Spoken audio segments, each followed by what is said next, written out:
Assalamualaikum anak-anak. Waalaikumsalam.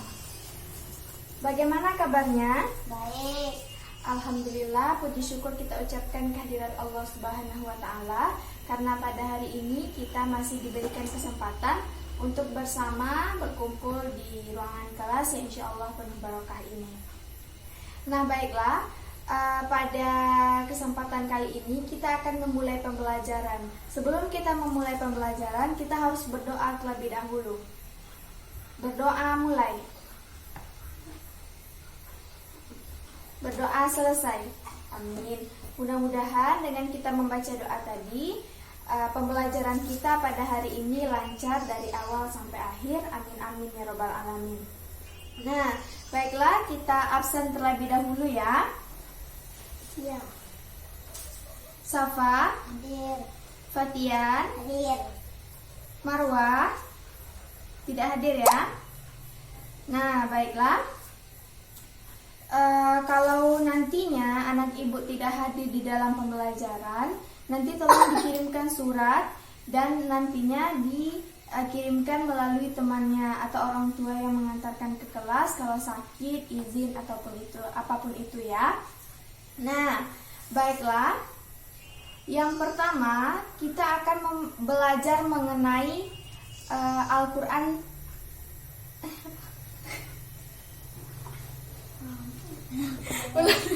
Yang bodoh. Ini kulit dulu. Nah, baiklah.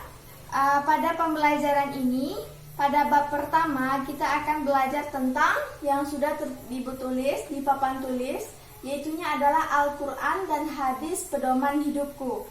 Nah, yang pertama sekali kita akan membahas mengenai pengertian Al-Qur'an.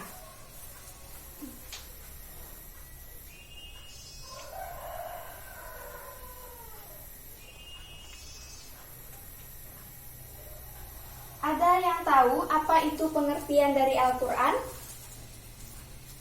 Nah, pengertian Al-Qur'an itu menurut cendekiawan Muslim, kata Al-Qur'an itu berasal dari kata qoro'a, yang mana membaca pada dasarnya Quran itu berarti bacaan. Dan menurut istilah, para ulama memberikan pengertian bahwa Al-Qur'an itu adalah kalamullah. Al-Qur'an merupakan kalamullah. Kalamullah itu artinya adalah kalam Allah, singkatan dari kalam Allah, yang mana Al-Qur'an itu berupa perkataan-perkataan Allah yang sudah dituliskan di dalam Al-Qur'an. Kemudian yang kedua, kita membahas mengenai nama-nama Al-Qur'an. Banyak sekali kita jumpai nama lain dari Al-Qur'an. Nama lain dari Al-Qur'an di antaranya itu adalah Alkitab dan Kitab Allah. Alkitab dan Kitab Allah. Alkitab dan Kitab Allah ini memiliki pengertian yang sama, yaitu dengan Al-Qur'an. Al-Qur'an tadi apa? Yaitunya kalamullah, yaitu perkataan-perkataan Allah yang mana di dalamnya berisikan petunjuk bagi umat Islam dan membacanya itu bernilai ibadah. Maka dari itu, Al-Qur'an itu bisa disebut dengan Alkitab, bisa disebut dengan Kitab Allah yang memiliki pengertian yang sama dengan Al-Qur'an. Kemudian yang ketiga, kita membahas tentang fungsi Al-Qur'an.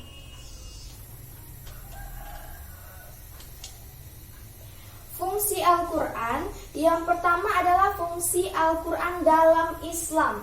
Ini ada dua pembagian nantinya, yang mana fungsi Al-Qur'an di dalam Islam. Apa fungsi Al-Qur'an di dalam Islam? Yang mana ada 3 fungsinya. Yang mana Al-Qur'an ini menjadikan petunjuk bagi manusia, yaitu kan sebagai petunjuk. Ya, bagus. Petunjuk.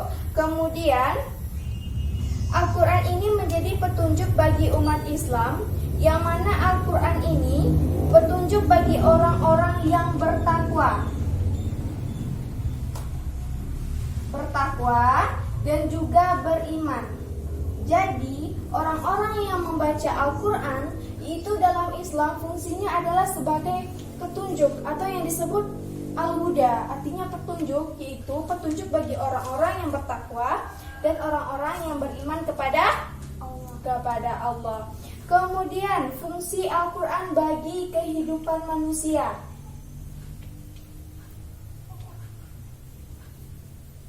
Bagi kehidupan manusia. Apa fungsi Al-Quran sebagai kehidupan manusia?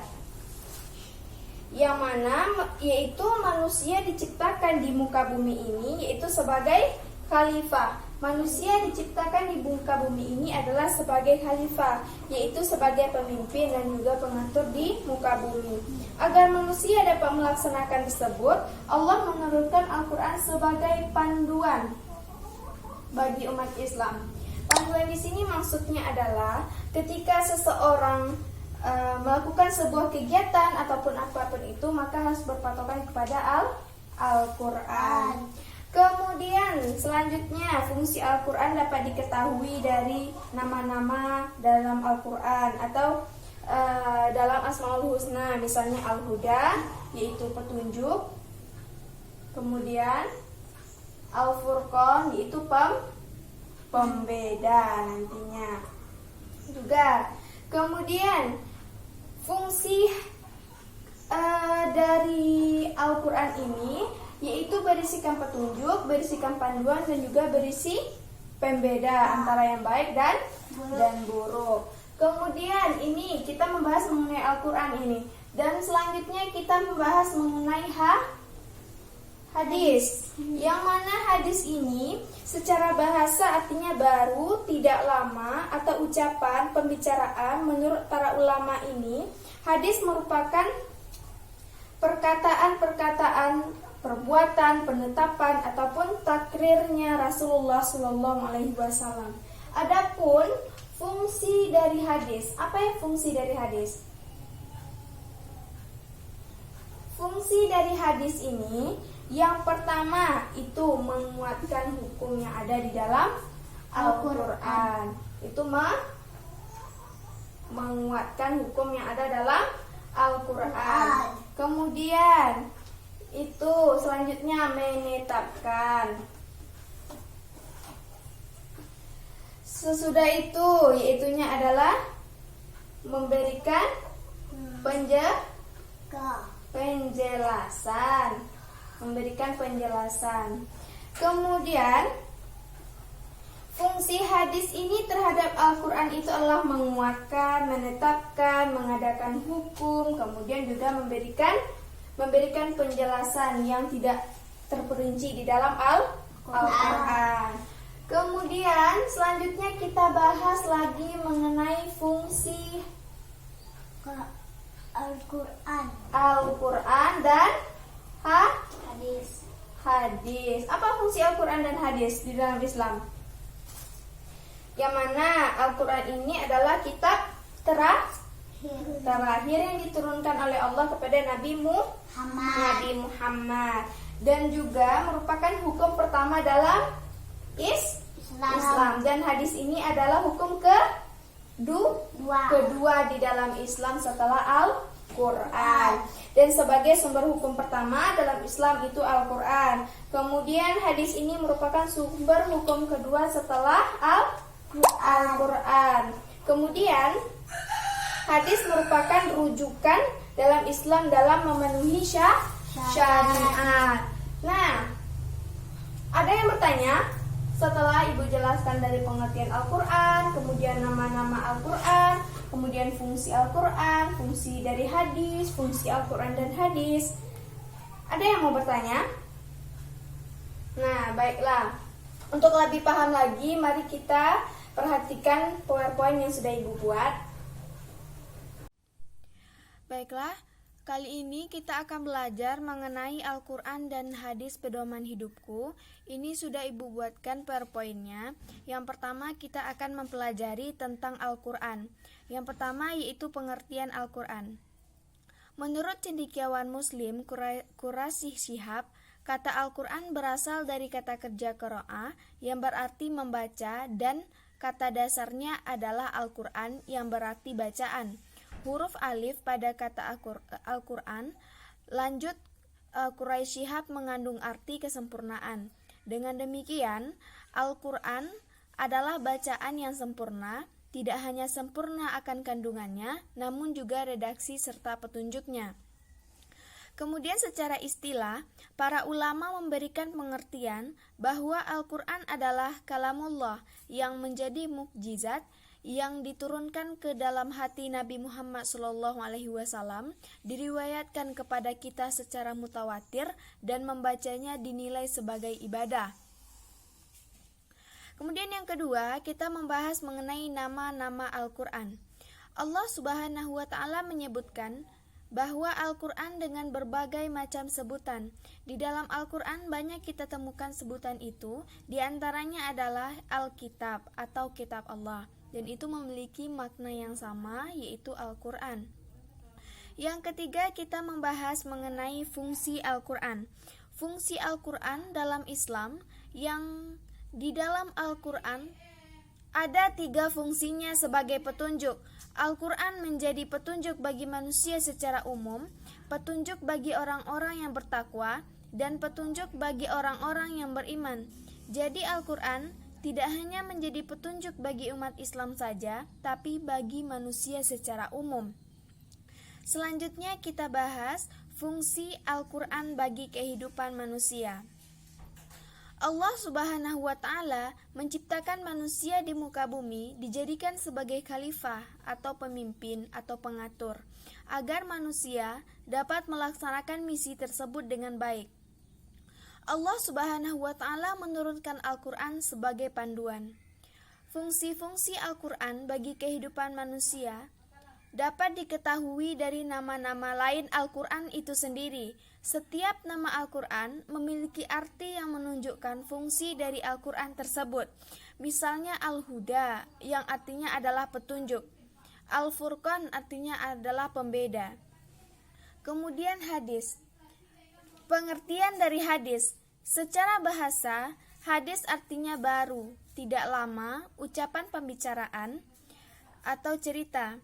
Dan menurut para ulama, hadis merupakan sinonim dari sunnah, yaitunya setiap sesuatu yang diriwayatkan atau dinisabkan kepada diri Rasulullah SAW, baik berupa perkataan, perbuatan atau penetapan, sifat ataupun perjalanan Nabi, baik sebelum ataupun sesudah diutus menjadi Rasul.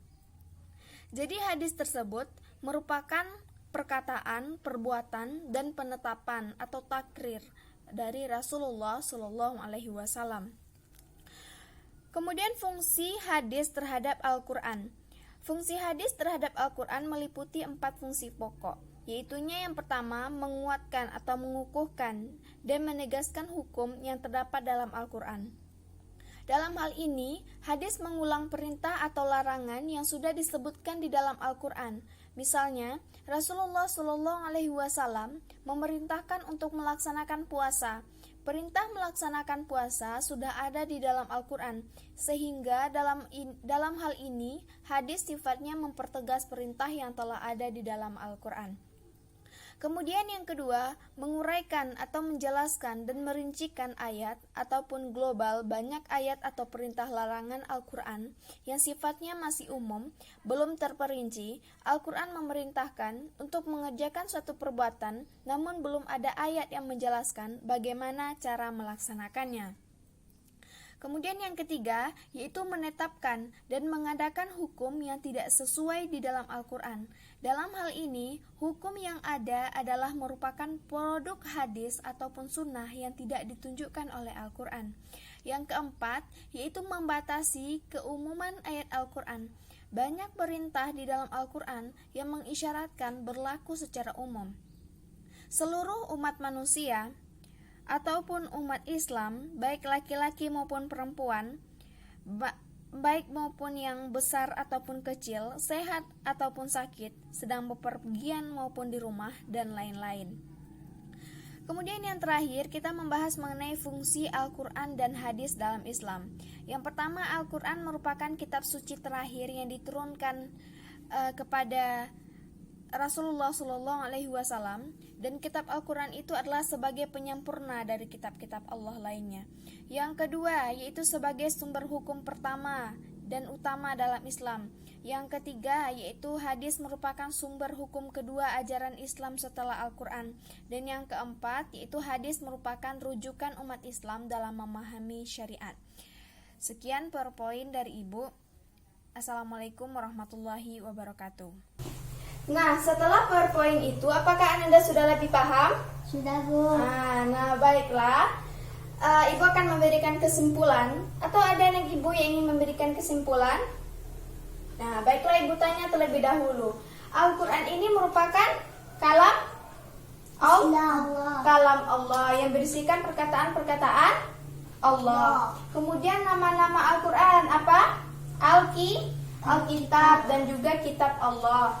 Kemudian fungsi dari Al-Quran ini dalam Islam adalah berupa petunjuk bagi manusia, bagi orang yang bertakwa dan beriman kepada Allah. Kemudian bagi kehidupan manusia itu berisikan panduan, petunjuk, dan juga pembeda antara yang benar dengan yang salah. Kemudian hadis, kita bahas tentang hadis. Fungsi dari hadis itu menguatkan hukum-hukum yang ditetapkannya hukum, kemudian memberikan penjelasan kalau belum jelas di dalam Al-Quran yang belum terperinci, maka dijelaskan di dalam hadis. Kemudian fungsi Al-Quran dan hadis. Al-Quran ini adalah sumber pertama di dalam Islam, sementara hadis adalah sumber hukum kedua. Al-Quran ini berisikan petunjuk dan hadis dan memberikan penjelasan yang terperinci yang sudah ada di dalam Al-Quran. Nah, apakah sudah paham? Sudah, Bu. Nah, baiklah. Untuk minggu depan, itu lihat di dalam buku LKS-nya, kita akan mengerjakan latihan, yaitu halaman 154, itu buat soal nomor 1 sampai 10, dijawab, kemudian dikumpulkan minggu depan, ya? Mengerti? Mengerti. Nah, baiklah. Hanya sekian pembelajaran kita pada siang hari ini. Mohon maaf jika ada terjadi kesalahan. Assalamualaikum warahmatullahi wabarakatuh. Waalaikumsalam warahmatullahi wabarakatuh.